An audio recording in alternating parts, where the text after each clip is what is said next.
do you think in terms of structural changes? Clearly, we have seen increased demand as a result of the pandemic, but do you think that this increase in demand is going to last when restrictions come off and things normalize? I think so. I think the idea that the pandemic has gone forever, for most, we accept that the new normal, which I think is referred to in the news every day, is albeit a different version depending on your view. But life going back to how it was, I don't think is going to happen anytime soon. And I think for the first time in 3 decades of private jet charter booming, we actually now measure safety as one of the requirements of getting a jet. So there's a 20-point, 30-point touch point to get on board this aircraft, whereas going through a terminal, you're up into the hundreds. So I think that people view safety in a different way with luxury now as well.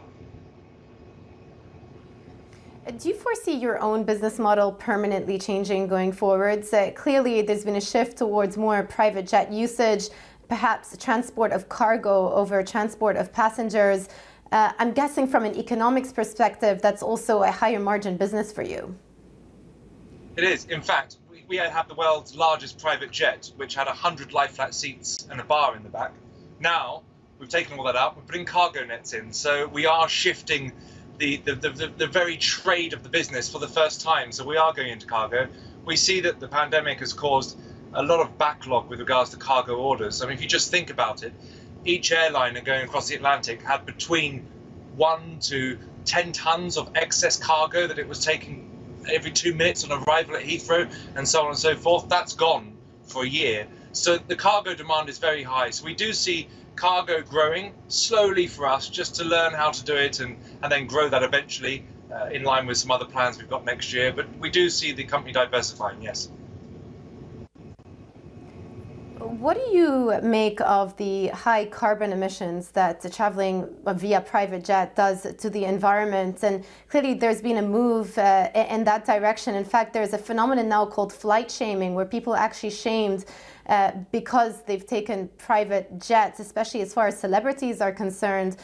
Have you seen a reaction in part of the clients that you work with? And how do you plan to deal with this looking ahead, given that the world is now really shifting its attention on sustainable modes of transportation?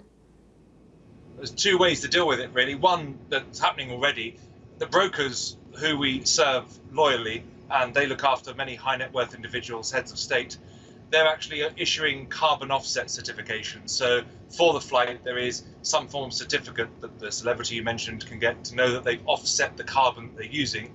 And secondly, we're seeing massive changes in regards to the research and development and the trend into sustainable fuel. So I don't think it'll be long before this issue has already overcome itself by the way of technology. Technology is growing at a rate we've never seen before. So I think, in fact, there are some airlines that are already testing completely zero emission fuel at the moment in a test program that should be finished shortly. So I think we'll change very fast.